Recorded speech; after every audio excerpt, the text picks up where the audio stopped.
Within the body of happiness literature, by way of the architectural principle, we might say there is something that acts as an internal foundation, inherent to its own construction guidelines, either in a positive or negative manner. We are referring to a principle that could be called the happiness principle. It is interesting to note that although the happiness principle operates in the same line as the different conceptions of happiness, it has never been identified under this label.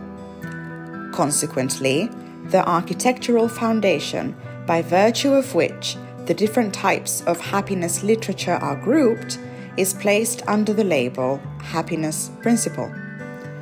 Identified and coined in this way, we cover the obligatory procedure of reflection on its condition and architectural function.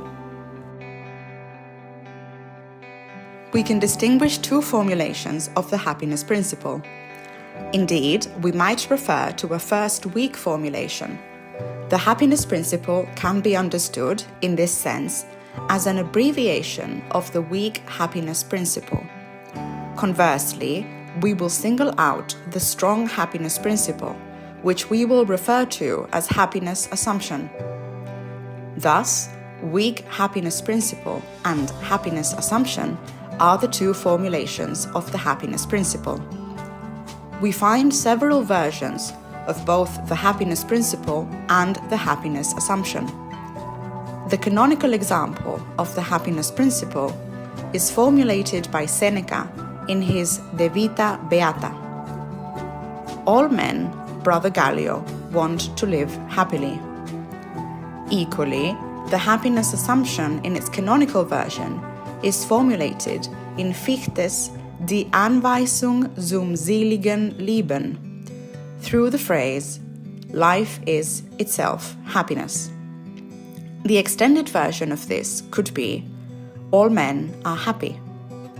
As we have already seen, neither the weak nor the strong happiness principle has been identified as a formulation of the happiness principle.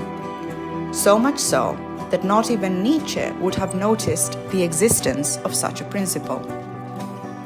Despite the fact that the happiness assumption is very frequently present in Catholic theological literature on happiness, in its Thomistic line, or in the United States of America's 1776 Declaration of Independence, this has not given rise to a reflection on the principle itself. In the modern day, the happiness principle has been argued for through genetics, under the absurd assumption that human beings are genetically programmed to be happy.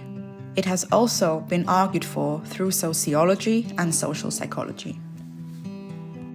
The happiness principle, both in its weak and strong formulation, its happiness assumption, is of the utmost importance when it comes to undertaking a classification of happiness literature.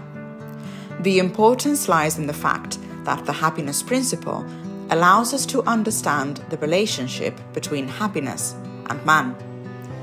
Indeed, whether man is considered to be immersed in the zoological field or existing outside of it, the happiness principle makes us face the issues concerning happiness, the destiny of men, and their place in the hierarchy of the universe. Consequently, every conception of happiness involves the happiness principle in some manner, in a way analogous to how the principle of inertia functions in mechanics. We understand then that only happiness literature, which makes use of the happiness principle, will be able to offer a general theory of happiness or a general doctrine of happiness. And yet, it must be said that the happiness principle is a principle that does not go beyond mere hypothesis. We would say that it lacks definable content, and because of this, we postulate that happiness literature can teach us nothing. The philosophical task of reflecting on happiness would then reside in trying to classify the different organizational possibilities within the field of happiness, giving a critical account of its nature and dialectic.